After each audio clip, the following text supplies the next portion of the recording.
Bonjour Marie-Cœur de Roy. Bonjour Mathieu, bonjour à tous. Vous n'arrêtez pas de nous le dire, le temps presse, l'État a fixé des objectifs, des obligations extrêmement ambitieuses, d'ailleurs voire intenables, sauf que l'État, aussi surprenant que ça puisse paraître, vient d'acter en parallèle une baisse des aides pour certains travaux de rénovation. On a vraiment besoin que vous nous expliquiez clairement, Oui, Marie. parce qu'aujourd'hui, je vais vous parler, roulement de tambour, des certificats d'économie d'énergie, les C2E. Alors, on les connaît beaucoup moins que MaPrimeRénov', et pourtant, ils sont beaucoup plus puissants pour la rénovation énergétique. Il faut savoir qu'en rythme de croisière, les certificats d'économie d'énergie, c'est 4 milliards d'euros de primes versées chaque année aux particuliers contre seulement 2 milliards pour MaPrimeRénov'. Donc c'est le double. C'est le double, donc c'est vraiment beaucoup plus puissant. Et si on en parle si peu de ces certificats, c'est parce que précisément c'est très compliqué à comprendre, c'est ultra complexe.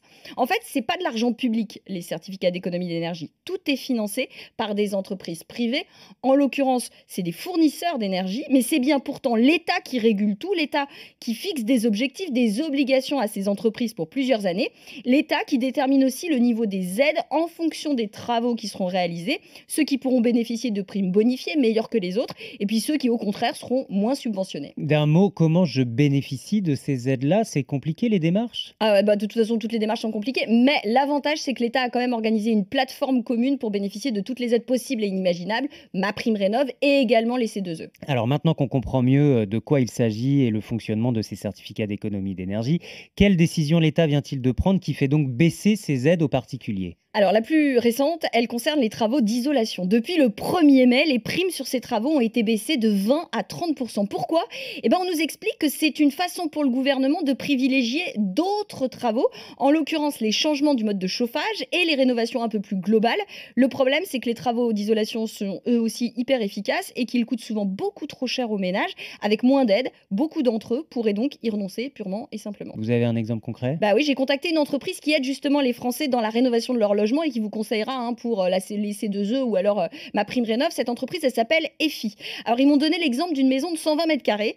En cumulant MaPrimeRénov' et les aides liées au certificat d'économie d'énergie, une isolation par l'extérieur, vous revenez au final à 6 000 euros avant le mois de mai, ce qui était Mhm. déjà considérable. Mais bon, depuis le 1er mai, le reste à charge passe à 10 500 euros. C'est un montant qui est évidemment prohibitif pour un sacré nombre de C'est ménages. clair. Ouais. Bon, si je vous suis bien, moins d'aide, on a moins d'argent quand on veut refaire son isolation. Mais du coup, j'imagine que les autres travaux pour le chauffage, etc., on va avoir plus d'argent là. Ah non, c'est le comble de tout ça, parce qu'on assiste à un recul général des primes qui sont liées au certificat d'économie d'énergie. Pourquoi?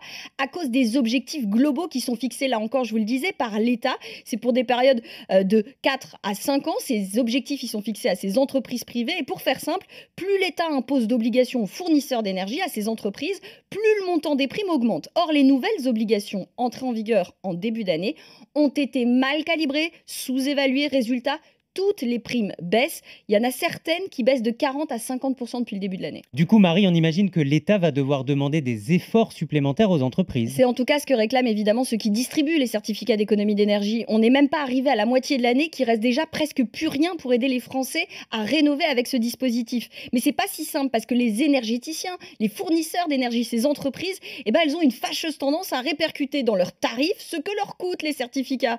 À l'heure où les coûts de l'énergie explosent, c'est donc une décision extrêmement délicate politiquement et économiquement, à moins que l'État finisse par mettre lui-même la main à la poche.